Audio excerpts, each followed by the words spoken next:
you made it to folder B, and you are ready to learn about equivalent ratios. Ratios that have the same value are equivalent. You can hear the word equal in equivalent. That means they have the same value.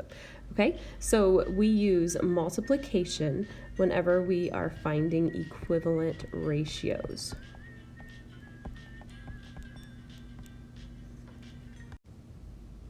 Equivalent ratios are going to work the same way that equivalent fractions would. So we have to multiply each number by the same thing. If I have the ratio 3 to 5, like our table shows here, okay, so to get equivalent ratios, I could take each of those numbers by times 2.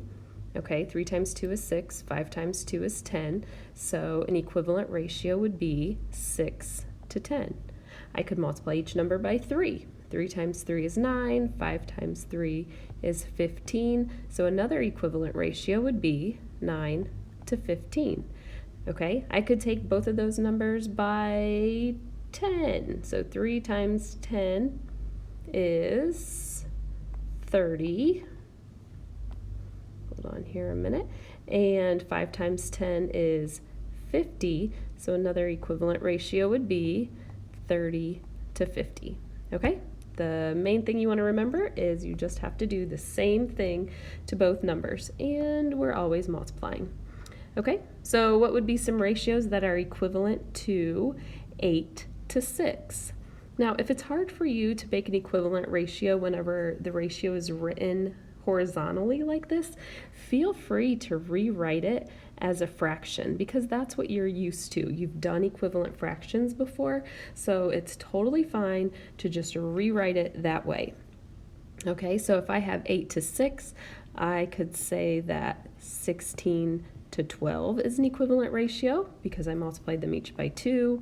I could multiply each number by, let's say 4. 8 times 4 is 32. 6 times 4, is 24. So 32 to 24 would be an equivalent ratio. I could multiply each number by 100 and get 800 to 600. Okay, once again, the main idea for equivalent ratios is that you're multiplying each number by the same thing. Okay, next up, are these ratios equivalent? 14 to 8 and 4 to 7. So again, I'm going to write them in fraction form because it's easier for me to compare them and see if they are equivalent. So in order for them to be equivalent, we have to be doing the same thing, either multiplying or dividing. Okay, and when I look at these two, I can't do anything nice to 14. By nice, I mean like involving a whole number. There's no whole number that I could divide 14 by and end up with 4. And same with 8 to 7. So when I look at these numbers, I see that 7 is half of 14 and 4 is half of 8. So I think that they may have mixed the order of the numbers up. If we had 14 to 8, that would be equivalent to 7 to 4. Okay, but it is not equivalent to 4 to 7. So I'm going to give this a big no. They are not equivalent to each other. Okay, another way we will oftentimes see equivalent ratios is in a table. So here we have a situation. It says eggs are often sold by the dozen, meaning there are 12 eggs in one carton. Complete the table to show the relationship between the number of eggs and the number of cartons.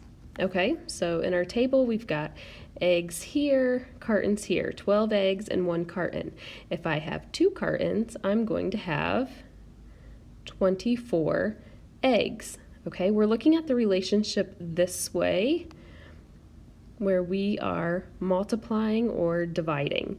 Okay, so we could take the number of cartons and multiply that by, oops, my screen keeps moving, multiply that by 12 to figure out how many eggs, or we could take the number of eggs and divide it by 12 to get the number of cartons. okay?